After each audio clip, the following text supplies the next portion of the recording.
Part 2 of session 33, and we'll finish talking about catalysts now in terms of harvest and polarization. Let's go.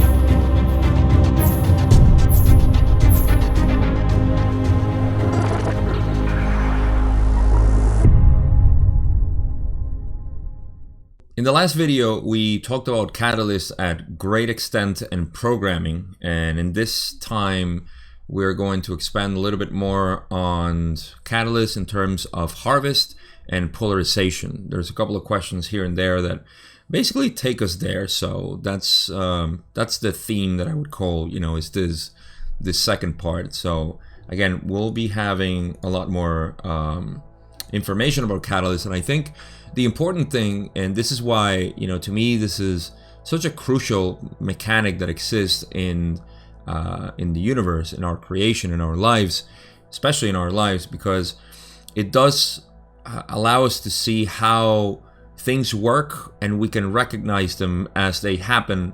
But more importantly is how we deal with them. So that could be a whole nother topic. So I try to delve into as much as I know myself, gauge in my experience and others, and based on the whole model that we have of the creation and how this works for ascension and the evolution of the soul mainly. So speaking of ascension, again, we're gonna get to harvest a little bit, and a couple of questions or comments that lead to that. So let's start with the first question I have that we have left over from session 33. And Don is going to ask about a movie that I'm not aware of, haven't watched it, of course. He says, I will ask you if you are familiar with the motion picture called the 9 configuration. Are you familiar with this? Ra says, we scan your mind complex and see this configuration called the 9th configuration. So Don will ask, this motion picture brought out this point of which we have been talking. And the entity, the colonel, had to make a decision at that point. I was just wondering, with respect to polarity, his polarization. He could have either knuckled under, you might say, to the negative forces, but he chose to defend his friends instead. Is it possible for you to estimate which is more positively polarizing, to defend the positively oriented entity or to allow the suppression by the negatively oriented entities? Can you answer this even? And see, before we get into the answer of Ra, you can see that, well, first of all, we don't need to know the 9th configuration movie just to know, what the character had to confront, which was, defend somebody or not, and allow, the negative forces to do what they had to do. So you can already see the premise of the question here. And, I mean, just based on what I know, you see that the real answer is, what would you want to do? What would you do? And either choice is fine as long as you agree with it. Ra's gonna give, a different angle and a slant on it. But that's basically what it is. And that's why, there's no actual question. When people ask you, normally, when they ask me, what do you think? You think I should do this or I should do that? If I say, I think you should do this, that's what I think, that's what I would do, but is that what you would want to do? And if you're confused, by me telling you something, it's not going to help you, it's just going to make you doubt even more, and say, all right, is it what he's telling me right or wrong that I should do something and then it would be right or wrong, so you start questioning even more. And that's not the idea. The idea is for you to genuinely, say, I did this, and spontaneously, not think about it too much. But, we have that issue anyway. So that's the kind of angle that Don is asking this question. And it's important, to know the real answer, which is really, your answer. Your truth is the ultimate truth. So Ra is going to say, this question takes in the scope of 4th density as well as your own. And its answer may best be seen by the action of the entity called Yehoshua, which you call Jesus. This entity was to be defended by its friends. The entity reminded its friends to put away the sword. This entity then delivered itself to be put to the physical death. The impulse to protect the loved other self is one which persists through the fourth density, a density abounding in compassion. More than this, we cannot and need not say. All right. So the context that they're putting it in is in terms of the third density and fourth density, because in third density and fourth density is where we have defensive action, where we have this reaction to defend the self, and there is not enough wisdom for us to understand the sovereignty of other entities to do what they have to do. There is still this sort of sensation of relatedness and closeness, almost like in third density especially. Of course, you feel this need, to defend the loved one, because there is this sense of separation. So, there's a lot of has to do with perspective in terms of consciousness and how you see this as an act of aggression or an act of damaging someone. So it's very much third density where we see this. In fourth density, there's still some of this, and this is why, again, I mentioned in the last video that there is this conflict or battle going between the Confederation entities and the Orion group of fourth density, because there's still this notion that we can defend ourselves and we can attack others. So that transcends after fifth density, and that's why Ra is saying, this is it persists through the fourth density. It's here in third density and then also fourth density. The example that they use, of course, is Jesus, because Jesus, knowing what he had to go through, he said, I put myself to the death. I surrender myself to the empire and let them do what they have to do. So, Jesus, it helps also to know that Jesus was working from fourth density love and compassion. That was his teachings. That was his catalyst. His catalyst was for him to go through this process, and because of this, he polarized to the point that he's now fifth density, and he transcended that point of view of compassion and full unconditional love. That's the lesson that he brought in here, to Earth, and I don't think we have paid much attention to that. But in any case, he didn't sacrifice himself in terms of the eternal being that he is. That was just, his contribution to Earth. What we do with it, it's our business. See, it's not like, we're letting down Jesus. Jesus did what he had to do. He moved on. That's just how it works. Of course, his compassion is still with us, his legacy and everything. But I guess I just don't want to have the picture of, Jesus being, kind of like disappointed at us, even though we can see it that way if it kind of incentivizes you or motivates you. But that's just how it is. So yeah, I think there's something else that I would say about Jesus. The part that they were, him being fourth density has that, possibility of defensive action, but because in the density of love and understanding, there is, that martyrdom that Ra talked about in Jesus, that he decided to go through martyrdom, which is, just put myself before anybody else for the sake of love and understanding or compassion with others. So because of those lessons that he was undergoing in fourth density, he programmed himself to do just that, and at the same time leave a lesson here for eternity, or at least until the end of the cycle. So that's what it means. It really is. And I'll just add, in terms of catalyst is not meant to be processed in one way. It's meant to be processed by the entity in the way that it seems fitting. Catalyst will be shaped or changed or completely discarded depending on the reaction of the entity. So it's not like, if you're in a cyclical relationships, say, with the same sort of entity coming back over and over, different people, but just the same kind of entity.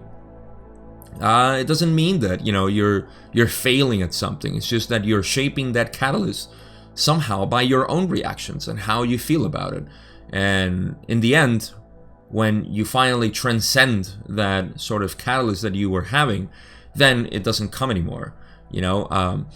I love that there is a way to see this, exactly what I just I explained, in the way that if you think about it, when you have a problem and you have this, this something's bothering you. Could be something, I don't know, something leaves something dirty in the kitchen. Somebody leaves something dirty in the kitchen, and you see it all the time, and it bothers you, and it pisses you off, and you all of a sudden realize, like, okay, what's the matter? It's dirty, it'll get washed, whatever. And you don't get bothered by it anymore. It will come back, meaning that catalyst is not so much the experience will be there, but because you have transcended that, you don't care anymore, and you may just laugh at how much you used to be pissed off at something that is irrelevant, because now you see it irrelevant. So it's not like, it's not going to come anymore. It's just that you as a person would not be bothered by it anymore, and that's where catalyst ends. Catalyst, it can be manifested as an experience or an event or situation, a person, but it really lies within the self to stop paying too much attention to it, or stop, whatever it may be, stop being bothered by it, stop being, madly in love with somebody, which, it could be anything. It's just how you perceive it, and then how you balance yourself to not feel, one way or the other. So always kind of like the middle way, which is what Ra always said in the past sessions. Look at something and look at the opposite. By doing that, you can always find the middle of it, because if you're only seeing one side of the coin, you don't know that there is another side, and you have a two-dimensional view of the coin where you can see, oh, okay, there's two sides, I can see the middle of it, and I can rest there. Or you can just move from extreme to extreme, doesn't matter. Anyhow, it doesn't matter because it's your choice, but the point is to transcend from the situation and move on. So in any case, let's go to the next question, where Don says 33.12. Thank you. As we near the end of this master cycle, there may be an increasing amount of catalysts for entities. I am wondering if, as the planetary vibrations mismatch somewhat with the 4 density vibrations and catalyst is increased, if this will create a slight amount of more polarization, thereby getting a slightly greater positive harvest because of this catalyst, and in the same way create a more negative polarization, and then get a slight amount more negative harvest by this mechanism of transition that is, unfortunately, somewhat more catalytic than it would be if the planet had reached a higher state of consciousness. Does this happen?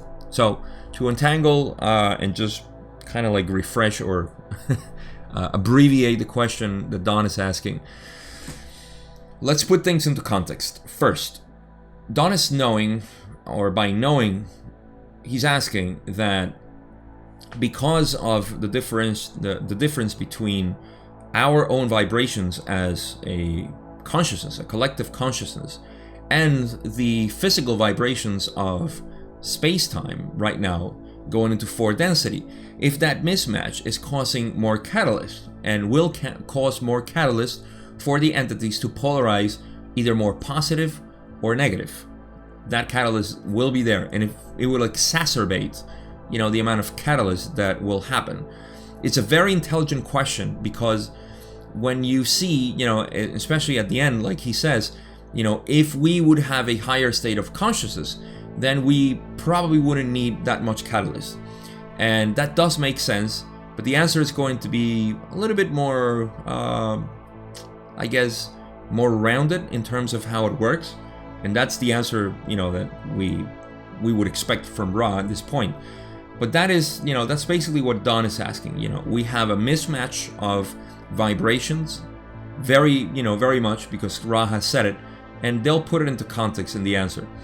And then, if this will create more polarization for the positive and the negative, having a little bit more harvest in the positive and also in the negative, because his It's exacerbating the amount of catalyst that we can have, and by a result, of course, we could, because catalyst is not like a guarantee, that we're going to polarize because there's more catalyst. I mean, you can have as many, and we can see it, with the Great Awakening that's happening, how much catalyst there actually is, for people to wake up and, realize not only the physical matrix reality that we're living in, how much the Orion Group, I mean, we talk about the Orion Group, but, they call it the Cabal or the Matrix and the elites, the Illuminati, whatever term you want to use for those of Orion, the Orion lackeys here. So there's a lot of that going on, and it just seems that people don't care, but the catalyst is there.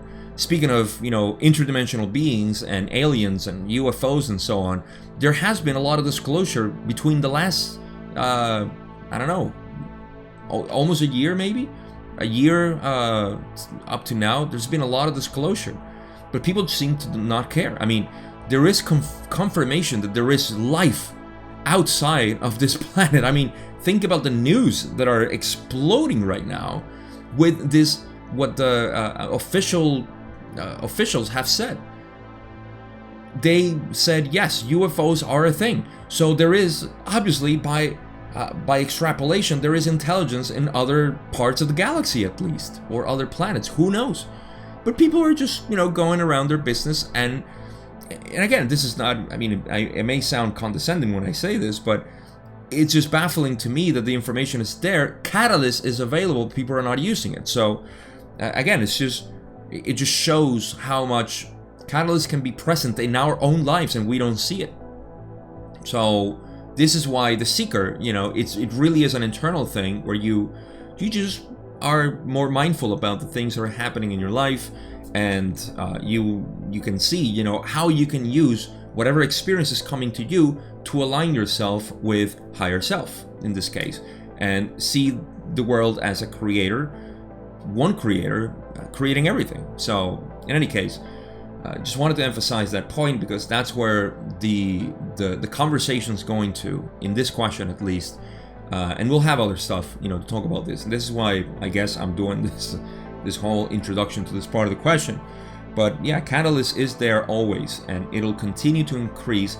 This was spoken 40 years ago, more than 40 years now, a couple months. But we can see now the results of it.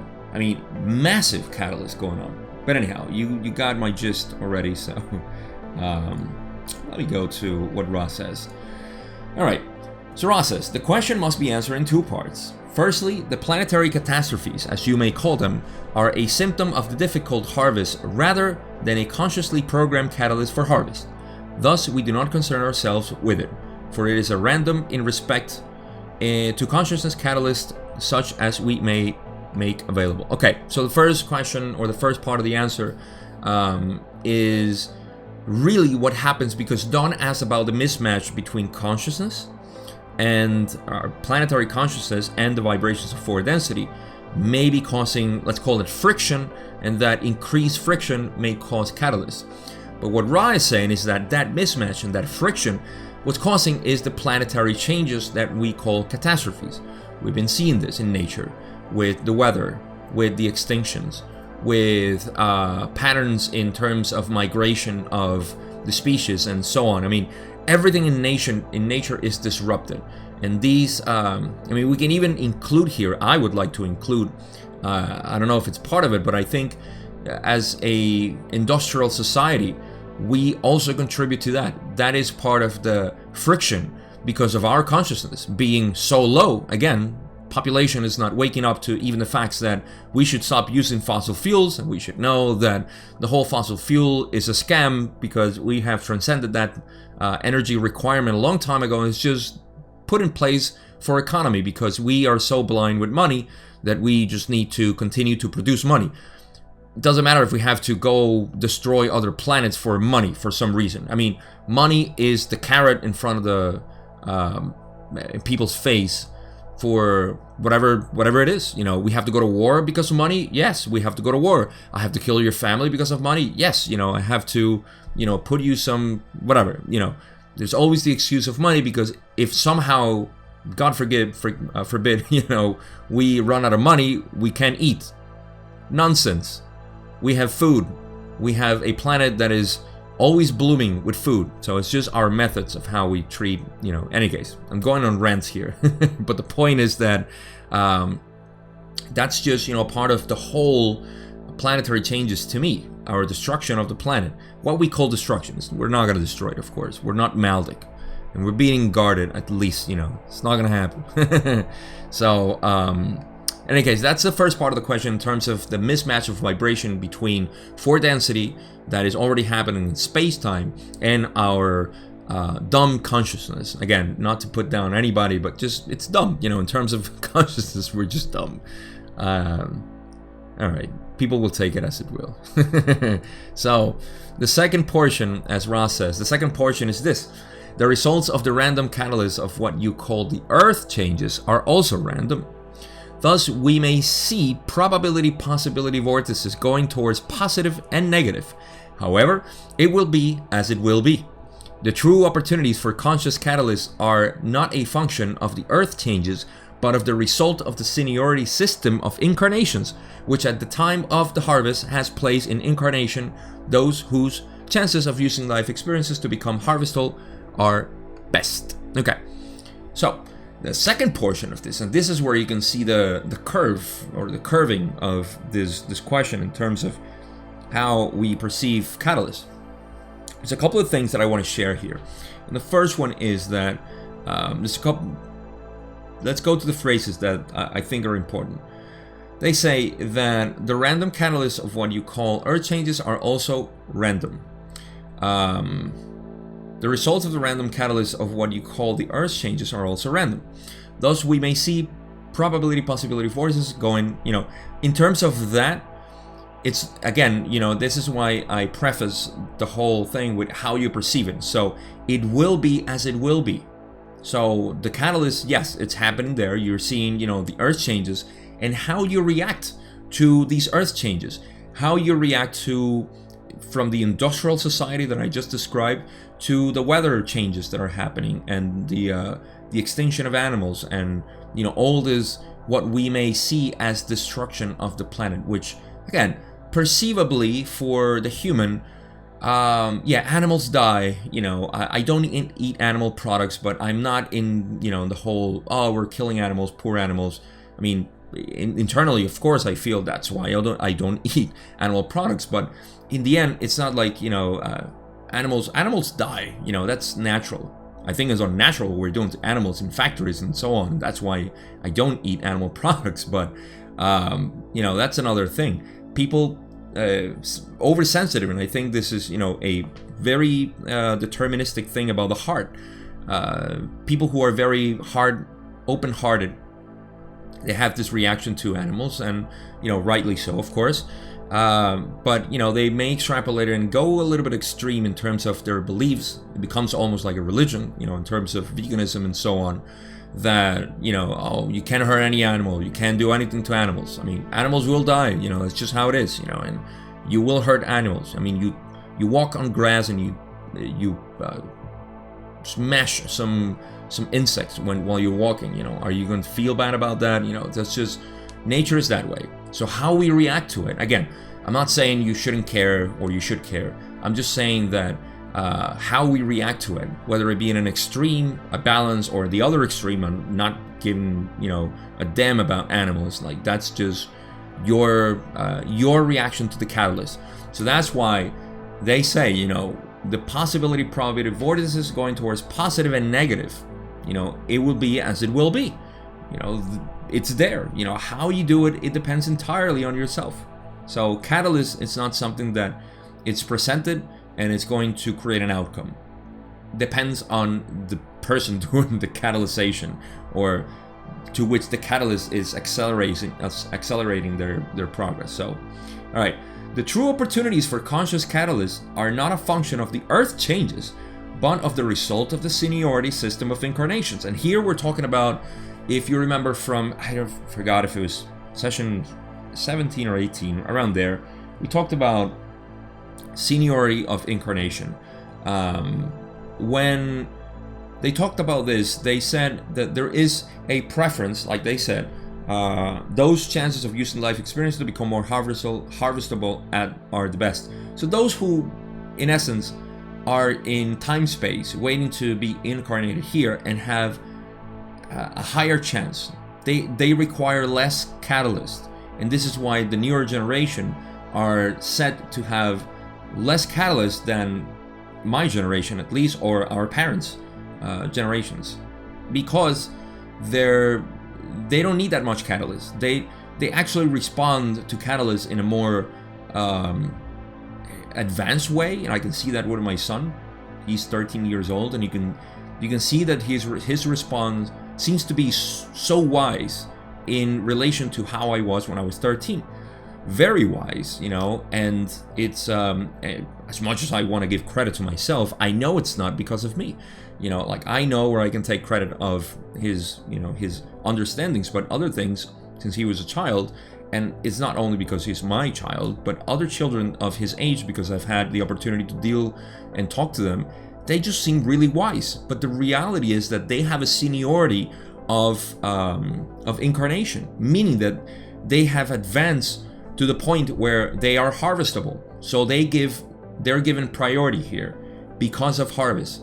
This has gone increasingly more with after 2012, where harvest was started, let's call it.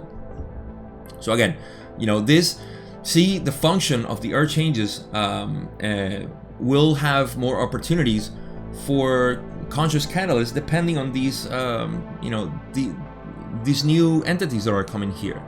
So it also makes me think that if you are here, and this is probably the best message, I'll probably repeat it in the conclusions, but we have been placed here by our own selves in our time space because we knew we could deal with this catalyst.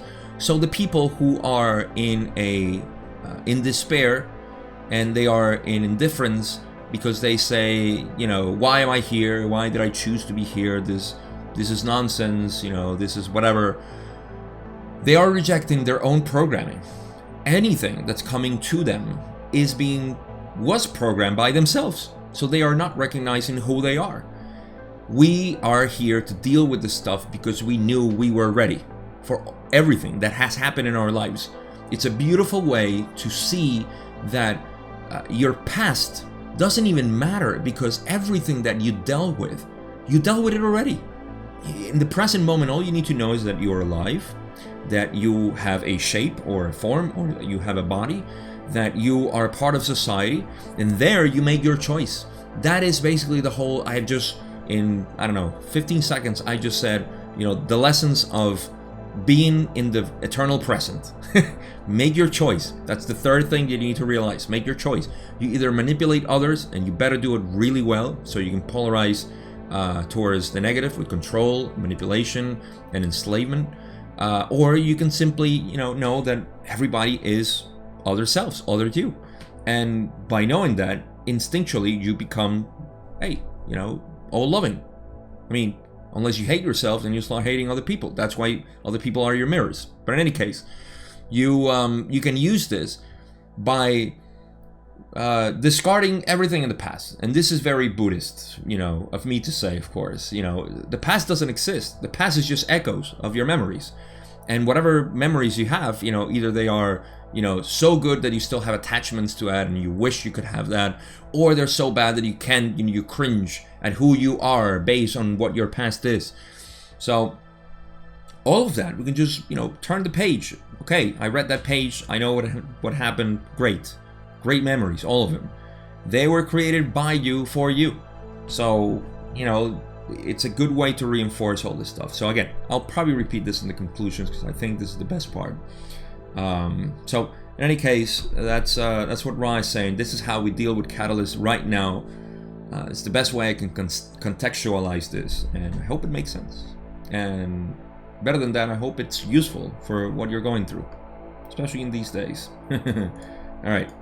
So Don says, next question.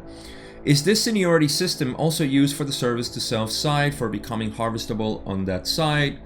The answer is correct. You may ask one more full question at this time, Ra says, and I'll just make a quick pause here to say that obviously, this seniority, just like some people are incarnating here for positive, they're incarnating here for negative. So those who need to be polarized, because in the end, the creator doesn't care, for a more positive one or more negative. Those are biased that some people may have, and they work in conjunction. What we care is catalysts for people to make their decision, because we're not here to be harvested and recruited, unless, well, if you're following the negative path, then you are being recruited by the Orion group. And you have to serve them up until the point of you reach 6th density, where you just realize that, oh, okay, all of this was, for naught, because we're all one in the end. But in any case, that's just how it is. Negatives also come here to be polarized, and just like positives can come here and become negatively oriented can come here and become positive. So that is just a function of the will of the entity itself. All right, next question. Don says, okay, what I would like for you to do is list all the major mechanisms designed to provide catalytic experience that do not include interaction with other self. That's the first part of the question I'll ask. I think it's funny because Raj said, you may ask one more full query, and Don says, all right, I would like you to list all the major mechanisms designed to provide... that's funny to me. I don't know, I can't help it. I think it's hilarious that Ross said, as usual, because they always said, this last question, and usually Don just asks something brief this time for some reason. He just said, all right, I want you to list all this stuff. Thankfully, Ra was pretty succinct, and they said, we grasp from this question that we realize that the primary mechanism of catalytic experience in 3rd density is other self. The list of other catalytic influences: firstly, the creator's universe; secondly, the self. All right, so Don is going to a different aspect here, and he wants to, I guess, go deeper into what are the catalytic experiences that are other than the self, or the other self, because we know, and Ra, repeated, and they said, we grasp that you understand that the primary mechanism of catalytic experience is the other self. From here, we can actually get a pretty good tangent, because when some people become spiritual, oriented and want to seek and all this stuff, there seems to be a need for solitude, or not want to deal with you because you're in such a lower consciousness and so on. That is such a strong mirror, for people who develop this spiritual pride, the spiritual ego, because even there, other people are being a mirror to you, because how come you feel yourself, at higher consciousness, or how come you feel like you don't belong anymore in society? How come, what is going on with you, and I can speak for it myself, because I left New York for that reason. I just couldn't deal with the energy anymore. But that's just, I'm following my path. That's another thing. Don't feel bad about anything that you find about yourself. Follow it. There's a reason for that. And, in this case, that it's the other self that's providing you with this catalyst. So the point is not to avoid dealing with the other self. The point is to not engage if you don't want to. That's fine. It's almost like saying, another person causes me harm, so that's my catalyst, and I need to just engage with that person and be abused by this person. No. If you don't want to engage, of course, you don't engage, but you don't avoid it completely. You don't avoid the experience. You take the experience and say, okay, why did I allow myself to be bothered by that? Why did I allow myself by dirty, whatever it was in the kitchen, plates and whatnot? Like, why is that bothering you?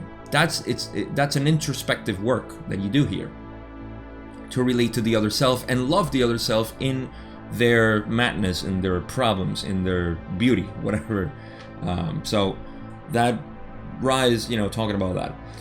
But then after that, the list of other catalytic influences are the creator's universe, and secondly, the self. So how you react to the universe, how you react to anything really. The creator's universe is, from anything in front of you that is material to the cosmos, the stars, how you react to that. And then the self, yourself, how do you react to the things that are naturally you?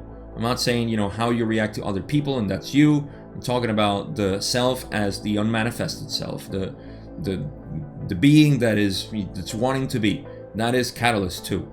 How you feel about a situation, how you feel, not so much about a situation, but how you feel about yourself being you. If you want to do some silly moves for some reason, you feel like, oh my God, I shouldn't be making silly moves. I'm very serious. I shouldn't be dancing or doing something. We all do that. In our spare time when nobody's watching. So how do you feel about that? That's the self. So Don is going to continue. This is why I said in the last video that it's a never-ending session. Don continues and says, can you list any subheadings under the self that would, or ways that the self is acted on catalytically to produce experience? Don's really pushing it here. Ross says, firstly, the self unmanifested. Secondly, the self in relation to the societal self, created by self and other self. Thirdly, the interaction between self and the gadgets, toys, and amusements of the self, other self invention. Fourthly, the self relationship with those attributes which you may call war and rumors of war. So again, the question that Don asked, let me just reread it again. Subheadings under the self that would act as produce catalyst that would produce experience. In essence, the self that I just talked about, the silly self that is dealing, with who the self is, they say the self unmanifested. That's the one that, I don't know, if you have pain for some reason or some sort of disease or impairment for whatever reason, you don't know. That's the self unmanifested, and silly moves go there too. Secondly, the self in relation to the societal self, created by self and other self. In other words, how you feel that this self, the one that I am, how do I feel, in this society? How do I feel in the culture that I live in, and how in your relation to it? Sounds like third chakra, solar plexus all the way. Thirdly, the interaction between self and the gadgets, toys, and amusements. This, of course, is our relationship with ourselves, with other, these things that really take our time and our energy. We invest so much energy in these devices, and how do you deal with it? I'm not saying it's bad. It's how you interact with them. How do you use them for knowing yourself? What is it that is informing you? Again, all of this can be sound like, I shouldn't be doing this or I shouldn't be doing that. Nothing to do with that. It's catalyst given by the experience. Is just how do you react to it? It's almost like when they give you a trick question and you just want to see how you answer it. There's a guy that you may be familiar with in YouTube called 434, and I never forget one of the interactions that he had with machine elves, where he was talking about he was talking to them, and they wanted him to repair a ship or something, or they would draw something and tell them, we want you to see something here or answer this question. And whatever the answer, they were just satisfied with it, because it wasn't an intellectual answer that requires a specific answer. It's just, how you interact with it. So, much in the same way is what you do. It reminds me even of The Little Prince, I think it's called in English. It's a French book where the little prince wanted, the person, one of the characters, or the main character, to draw something, and he drew, what looked like a hat. It was just terrible drawing. He said that it was a terrible drawing, but it wasn't a hat. The little prince realized that it was a snake after eating an elephant, and he could read the intention in the drawing. So it's really how you interact, or in your intention. Great word here. how you have your intention in terms of that. So that's what it is. And with our electronics, our toys, whatever it is that we amuse ourselves with, those inventions, how we interact with those. And fourthly, the self-relation with those attributes which we call war and rumors of war. War is probably the biggest manifestation of negatively oriented agendas. We go to war because we have that. However, see, and this falls into the same category. I'm not saying that everybody that goes to war, like say, the military, the vast majority of them, they're doing it for a good reason. We can see it differently, but they think, they're being heroes by defending their country because that's how they brainwash them. Again, not to be offensive, but that's just, how it works. And, killing other people should never be justified for any reason from my respect. But see, some people may see it, as them defending, their family, their friends, their country, they're patriotic and so on. How you react to that. So again, I'm not saying, that it's good or bad to go to war and kill other people.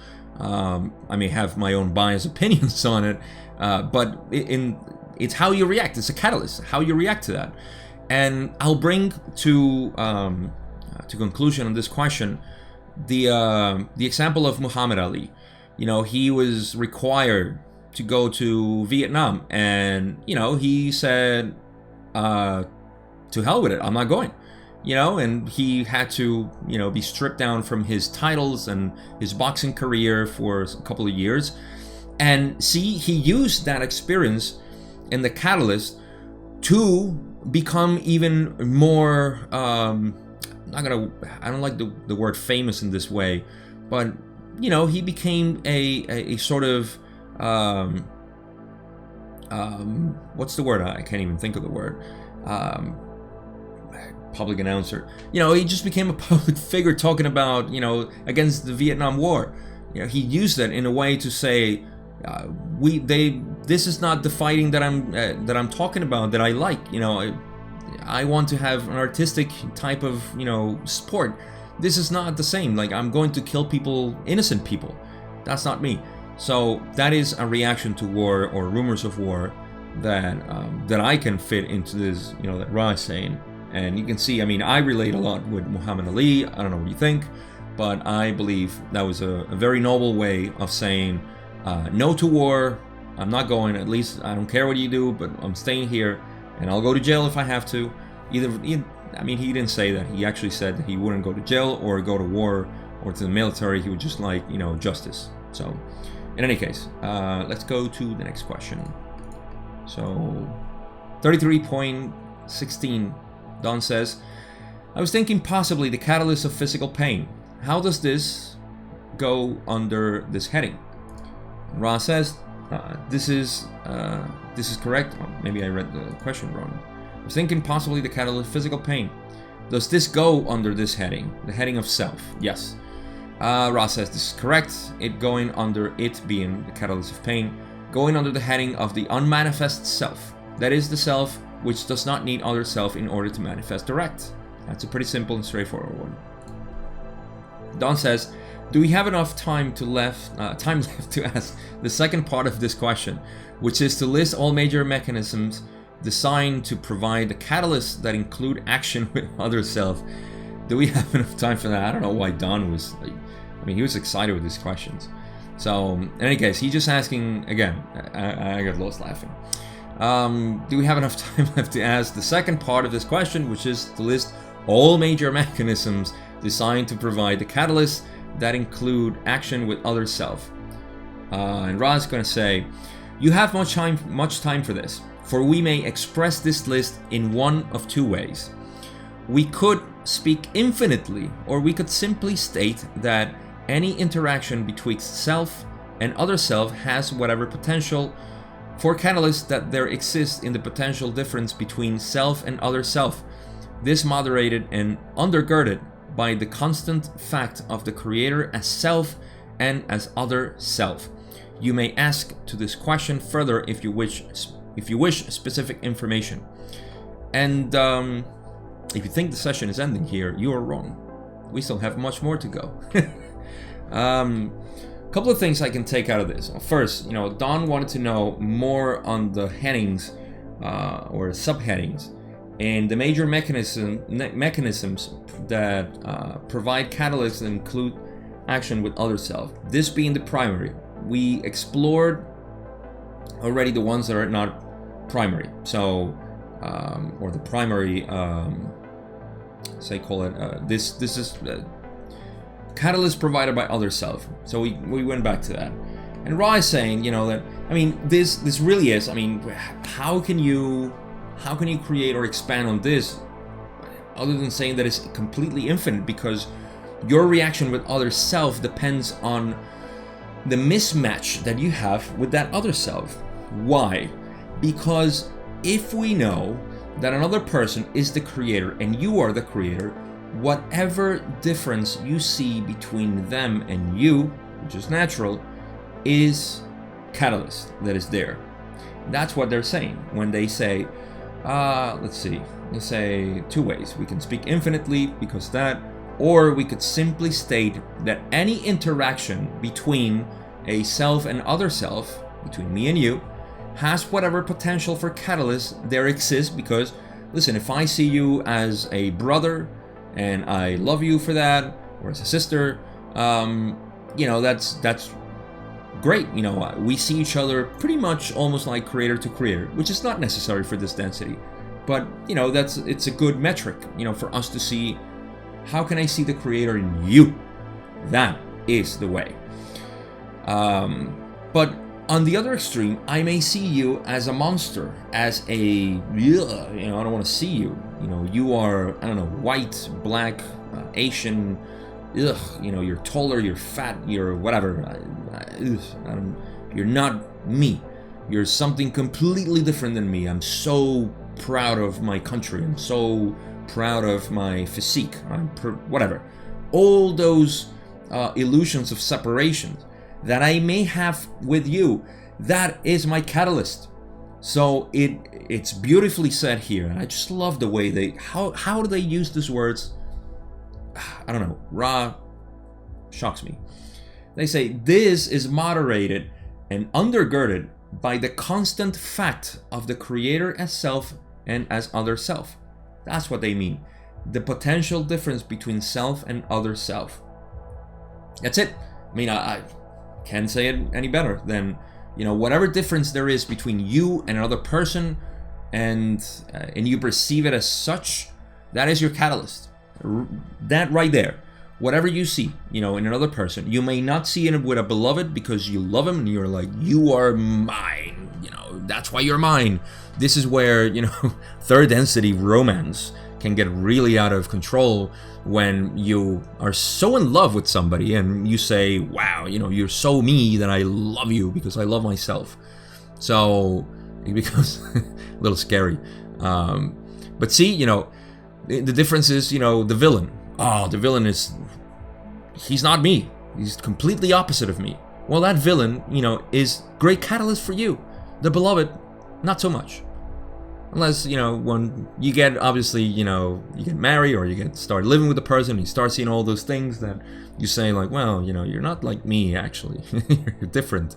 That's catalyst too. So whatever difference, I'm just putting extremes here. So it illustrates the point. All right, so let's go to more questions, because remember when 20 questions ago, Ross said that was the last one? And Don says, I believe that is sufficient for the time being.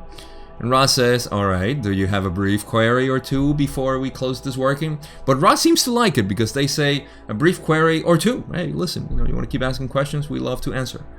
So I just think this is funny. I put it just as it's in the re-listen version. Don says, just a minute. I don't think that anything I could ask at this time would be brief enough. Just a minute. Sounds of papers being handled. Yes, there's one question.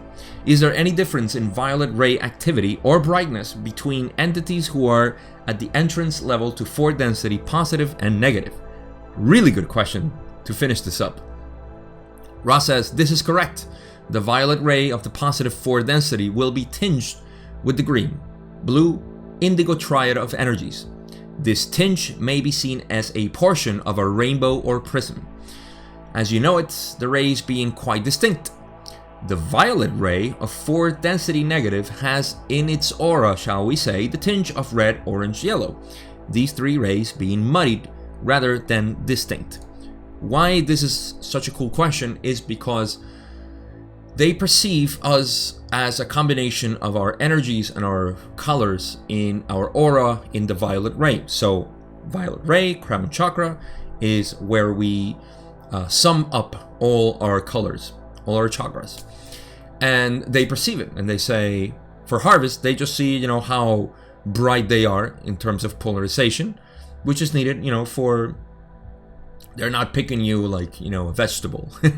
You are the one. I mean, yet they need to know if they're moderating this, in terms of incarnation and so on, and they can see maybe, this it's just a vision that they have from the point of view they stand. But anyhow, I'm not here to defend anything.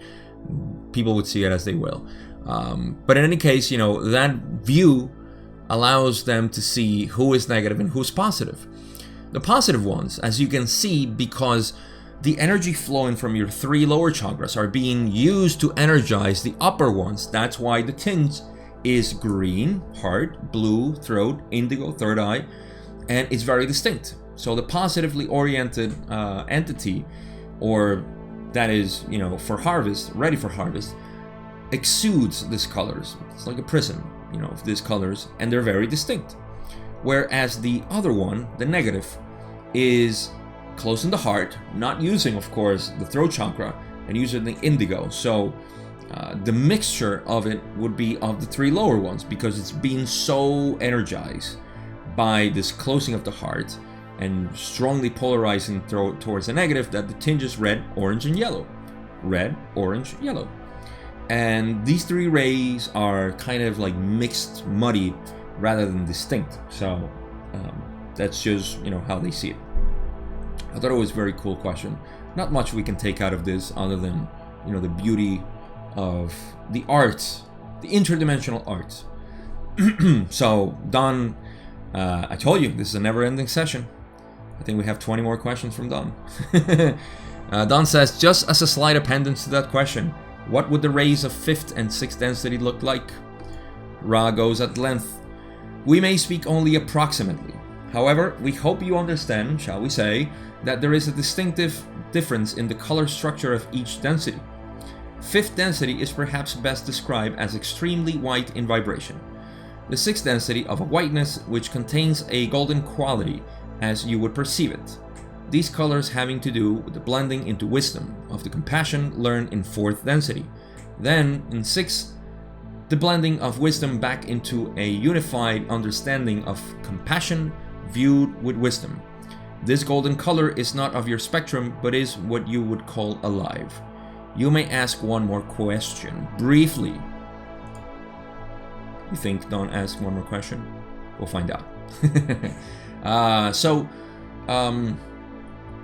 This is how 5th and 6th density is seen, in terms of their colors, right? I think that was the question. What would the rays of 5th and 6th density look like? Yes. So, here's the thing. We perceive colors in a way that is not the same way that other entities perceive energy, because colors are just a manifestation of energy.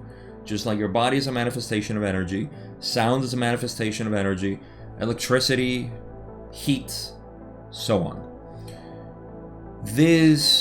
All energy is vibrating differently, and it depends on the configuration of this octave.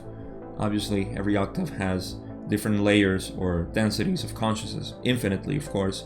But in our layer cake of densities that we associate ourselves as a mind-body-spirit complex, we perceive things differently in one of those. I actually drew it here for the my Spanish channel. I made a video talking about the densities of consciousness, and that's what you see in the background, if you can see it. Those layers, the perception of vibrations is different, and this is present here in Ra's answer, but they're using the term color, to kind of answer this question. And they say, that there is a distinctive difference in the color structure of each density. To me, that means vibration. Fifth density is perhaps best described as extremely white in vibration. See, extremely white because for some reason, I don't know, I'm not a physicist, in interdimensional physicist. I'm not even a physicist here. So there's an intrinsic value in terms of fifth density vibrations that makes it seem sort of white, very, very white. The sixth density of a whiteness, which contains a golden quality because it's kind of mixed with fourth and fifth. Of course, when you move to sixth density, you are balancing. Your lessons are of balancing love and wisdom. So the mixture of those two vibrations that you're dealing with those two vibrations, then the perception of it would be of a golden quality. Why? I don't understand. I don't really know. But we know that the golden quality is perceived not only by esoteric, talking about the pure energy of the cosmos is of a golden quality. It's more white than golden, but it's almost like a white tinge with gold. And I remember a shaman telling me this, back in the days when they were talking about, what you see. Because this, you may see this in a psychedelic experience or plant medicine work, an altered state of consciousness. But it's very much expressed with people who have taken large doses of DMT, smoke DMT, which I'm not really a fan of. Never done it. I don't think I would ever do it. And even to a greater extent, Bufo alvarius, which is that little frog that has that more potent tryptamine that I love. I just connected it. It says tryptamine. What a trip. People report seeing this brightness, this gold, really bright light that, that is pure energy. So because of that, maybe that's what people are seeing. Because you're actually, I'll just talk about Bufo alvarius here, and just my speculation. This is why I believe it's not such a helpful thing for people who are in their not knowing too much about spirituality, dimensions, state of consciousness, death, and all that, because it's a really huge experience. It's not a vision. It's not something. It's something that it's a huge experience. So I don't want to linger here too much, but that is what they're seeing. And how can they comprehend it if they are in a third density consciousness?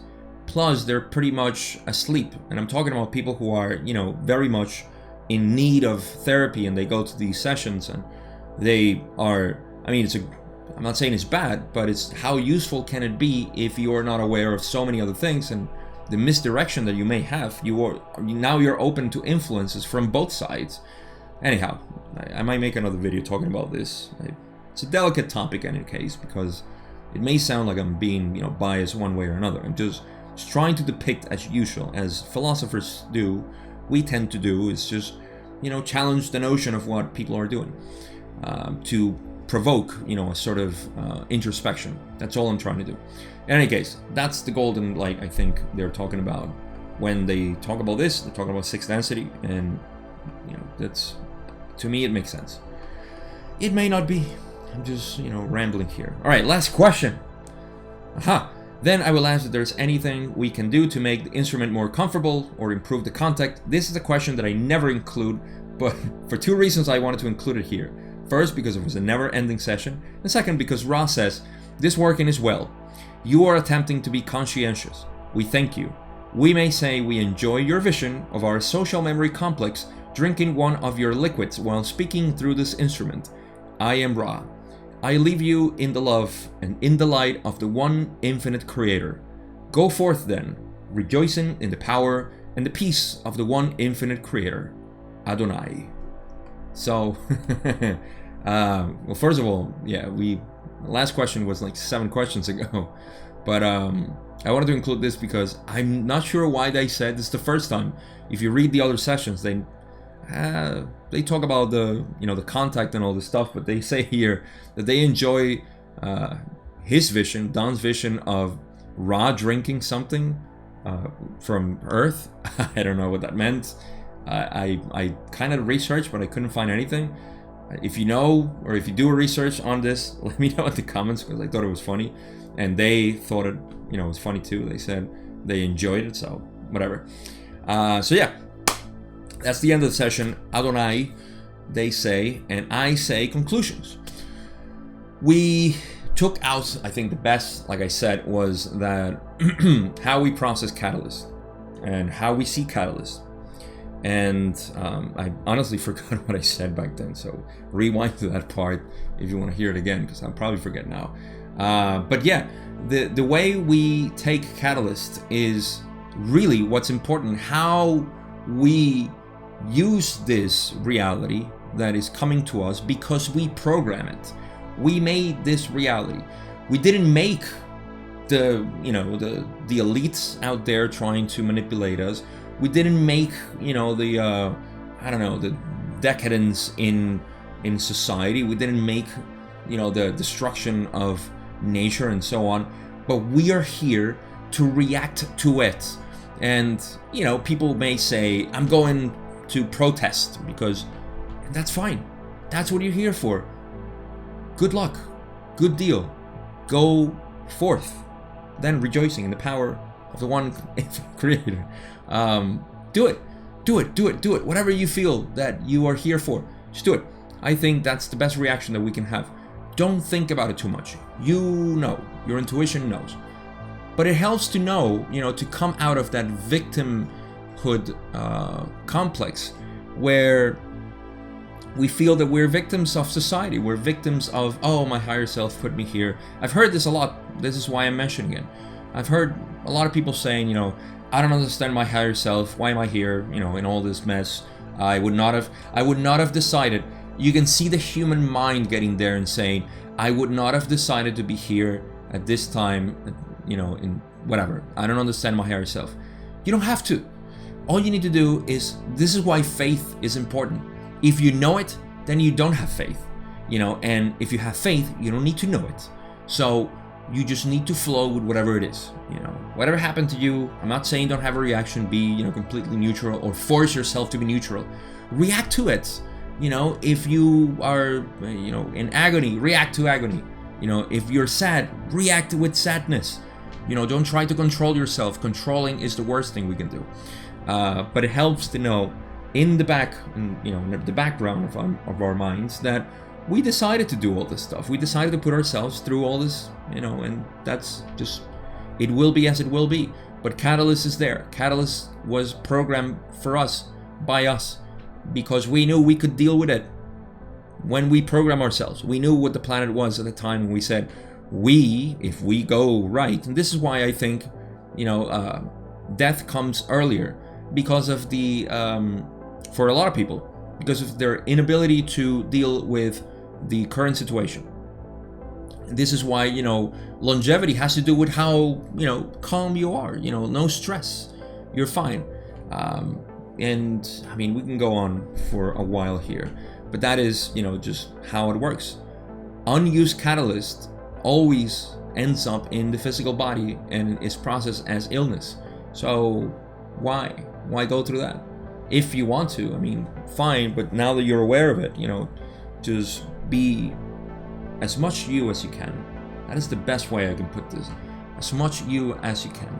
And there you will find that there are a lot of blockages, that are put by yourself because of external influences. So anyhow, this is it for session 33. I hope this conclusion is as well useful as usual. Session 34, we'll talk about other stuff. Now we're getting more mixed in terms of, there's a lot of personal stuff there from the LNL research group, Don, Jim, and Carla. But there's some other stuff there. We'll get to that. Thank you very much for always watching this. Now seem to be the thing for an hour. So thank you very much for tuning into the Law of One material, the raw material. and also for listening to me ramble about, my interpretations and my takes on things like this. I hope you're creating a better, coherent model of philosophy for the creation and how you feel with life. That is the purpose of this. My purpose usually is to share my coherent philosophy, the way I see it for myself, so others can maybe reflect on that and create their own structure. So with that in mind, again, thank you so much, and I'll see you in session 34.